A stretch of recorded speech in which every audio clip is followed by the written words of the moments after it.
हाल ही में हरियाणा पुलिस ने 67 गानों को बैन किया और इन गानों को यूट्यूब, स्पॉटिफाई, गाना और जियो सावन जैसे ऐप से हटा दिया गया। इस मुद्दे पर हरियाणा के डीजीपी अजय सिंघल ने कहा है कि पुलिस का आईटी सेल लगातार इन सभी ऐप्स पर निगरानी रखता है और इन ऐप्स पर जो भी गाने अपलोड किए जाते हैं, सभी गानों को देखा जाता है कि जिन गानों को बैन किया गया है इसमें ऐसी सामग्री अगर पाई जाती है जो हथियारों, अपराधों, नशा और हिंसा से जुड़ी है। इसलिए युवाओं पर इसका गलत प्रभाव ना पड़े, लिहाजा इन गीतों को ऑनलाइन प्लेटफॉर्म से हटा दिया गया है। डीजीपी अजय सिंघल ने कहा कि जब कोई कलाकार सेलिब्रिटी बन जाता है तो वो एक इन्फ्लुएंसर बन जाता है। बहुत से युवा इन सेलिब्रिटीज को फॉलो करने लगते हैं और इनके गीतों का असर युवाओं पर भी पड़ता है। युवा गलत दिशा में ना चला जाए, लिहाजा डीजीपी ने युवाओं से अपील की कि अगर कोई कलाकार इस तरह की सामग्री पेश कर रहा है तो उसकी तरफ प्रभावित नहीं हो। ये सिर्फ एक मनोरंजन का साधन है, जितना हो सके इस तरह की सामग्री से दूर रहें आप।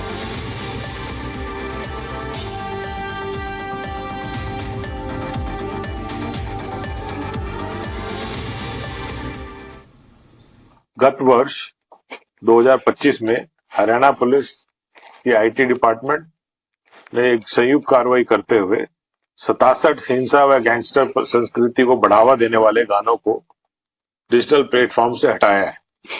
ये गाने यूट्यूब, स्पॉटिफाई, अमेजॉन, गाना और जियो जैसे प्रमुख प्लेटफॉर्म पर प्ले किए जाते थे। ये गाने अब नवयुवकों को अश्लीलता, अपराध तथा नशे और गन कल्चर की तरफ प्रेरित करते थे।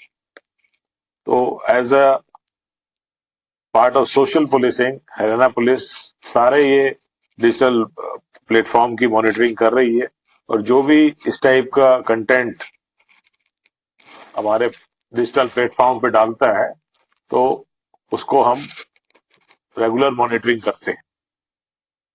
जी दिल्ली एनसीआर हरियाणा पर सिंगर मासूम शर्मा ने बैन किए गए गानों पर नाराजगी जताई। मासूम शर्मा ने इंडस्ट्री छोड़ने की धमकी दे डाली। ऐसे गाने बैन होते रहे तो बनाना ही बंद कर दूंगा कहा। एक ही वजह से सभी को सजा देना एक की वजह से गलत है। ऐसी फिल्मों को बैन भी करना चाहिए। हरियाणा पुलिस के स्पेशल टास्क फोर्स और साइबर यूनिट ने गैंग कल्चर और अपराध के महिमा मंडन पर बड़ी कार्रवाई की। जांच में सामने आया कि कई गाने युवाओं को अपराध, गैंगस्टर और हथियारों की चमकदार छवि दिखाकर गलत रास्ते पर ले जा रहे थे। जी दिल्ली एनसीआर हरियाणा से बात करते हुए सिंगर मासूम शर्मा ने नाराजगी जताई। कहा कि ऐसे गाने बैन होते रहे तो बनाना ही बंद कर दूंगा। एक की वजह से सभी को सजा देना गलत है। सुनाते हैं आपको क्या कुछ कहा उन्होंने। और मासूम शर्मा हमारे साथ मौजूद हैं, बात कर लेते हैं। कार्रवाई हुई है पुलिस की ओर से, अभी थोड़ी देर पहले ये कार्रवाई हुई पुलिस की ओर से कि 67 गाने हरियाणा के बैन किए गए, जिसमें रैप सॉन्ग भी थे, सामान्य जो गीत थे वो भी थे। इस कार्रवाई को आप कैसे देखते हैं? क्या कार्रवाई हुई है?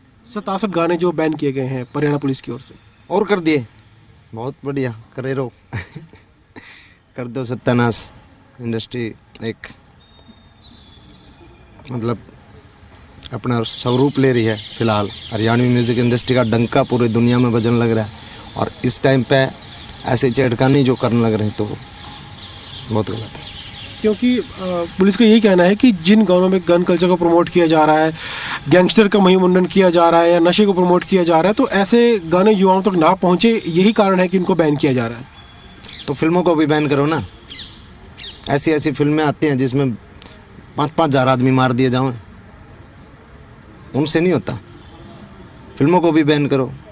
ऐसी ऐसी फिल्में जिनमें पुलिस अधिकारियों की लड़कियां न उठा ले जाओ गुंडे हैं, तो करना है तो सब चीज़ों पे करो।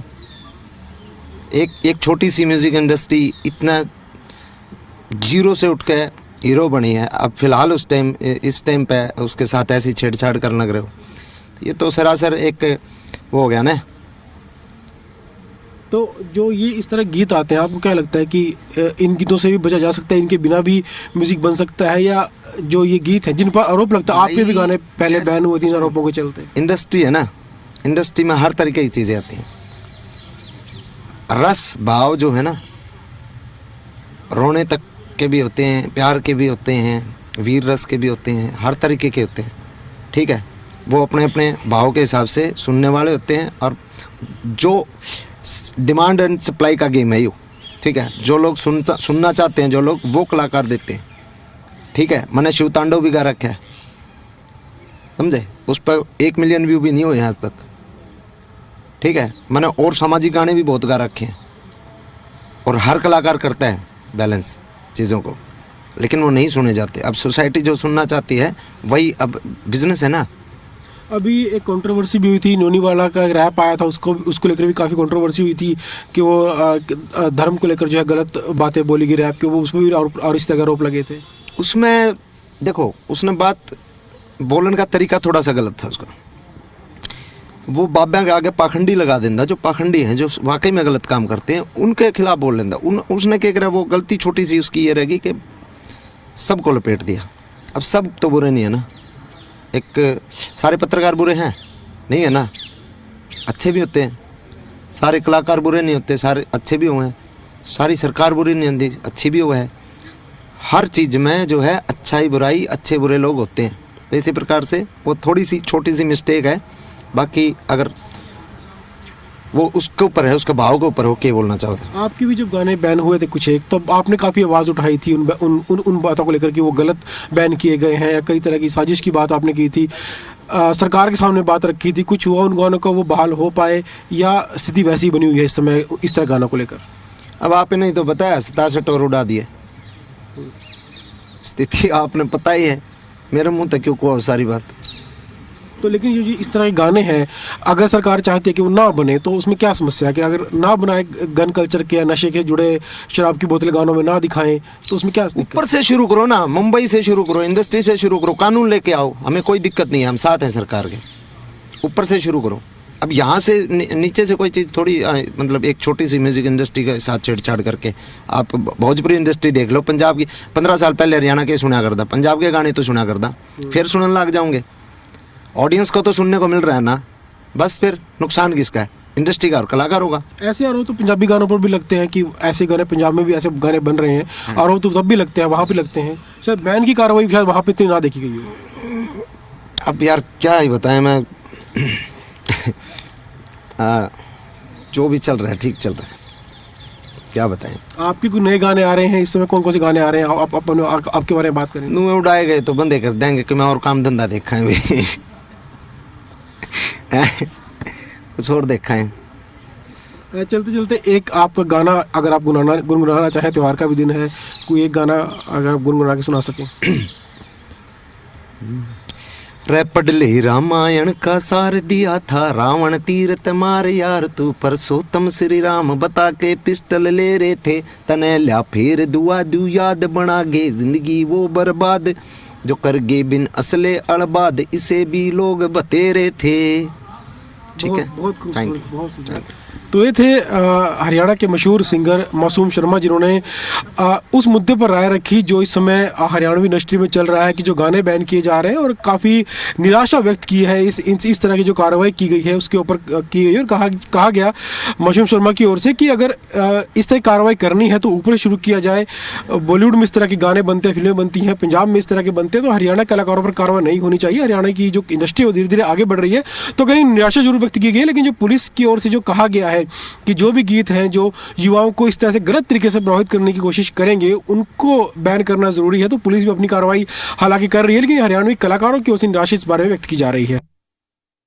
हरियाणा की पहचान अब सिर्फ खेल और फौज तक सीमित नहीं रही है।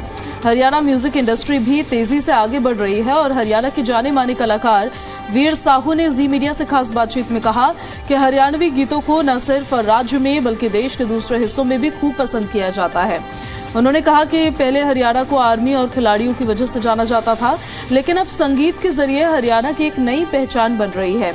हरियाणवी गीतों पर पुलिस की कार्रवाई को लेकर वीर साहू ने कहा कि पुलिस अपना काम कर रही है, कलाकार अपना काम कर रहे हैं। उन्होंने साफ किया कि हरियाणवी गीत किसी गलत चीज को बढ़ावा नहीं देते हैं।